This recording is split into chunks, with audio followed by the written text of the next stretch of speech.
সরস্বতী পুজোর আগে কুল খেতে নেই। কারণ কি?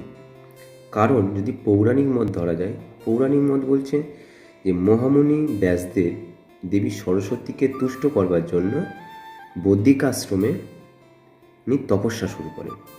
তপস্যা শুরুর আগে ওনাকে একটা শর্ত দেওয়া হয় যে তুমি যখন তপস্যা করছো, যেখানে বসে তপস্যা করবে তার পিছনের দিকটিতে মাটিতে একটি বীজ রেখে দেওয়া হবে।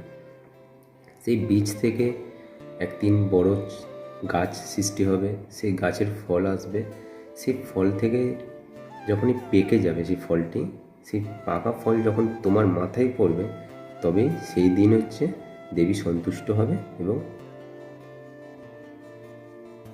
ব্যাসদেবের সাথে দেখা হবে।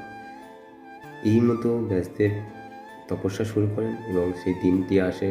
সেই দিনটি ছিল শুক্লা তিথির পঞ্চমী। সেই দিনই হচ্ছে ব্যাসদেবের মাথায় একটি কুল পড়েছিল এবং সেই দিন থেকেই পঞ্চমী শুক্লা তিথিতেই মা সরস্বতীকে পুজো হয় প্রতি বছরই, এবং প্রথম কুল দিতেই হয়। সরস্বতী পুজোয় সবথেকে প্রথম দিন কুল ফলটি দিতেই হয়। আর এটা হচ্ছে পৌরাণিক কারণ। আর সামাজিক কারণ হচ্ছে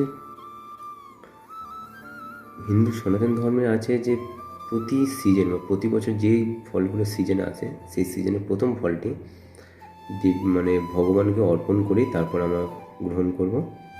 সেই জন্য কুল যেই সময়টা হয়, সেই সময় পুজো বলতে গেলেই সরস্বতী পুজোই হয়। সেই জন্য সরস্বতী পুজোর সময় মাকে অর্পণ করেই তারপর খাওয়া হয়। সেই জন্য পুজোর আগে কুল খেতে নেই। এটাই হচ্ছে সামাজিক এবং পৌরাণিক কারণ।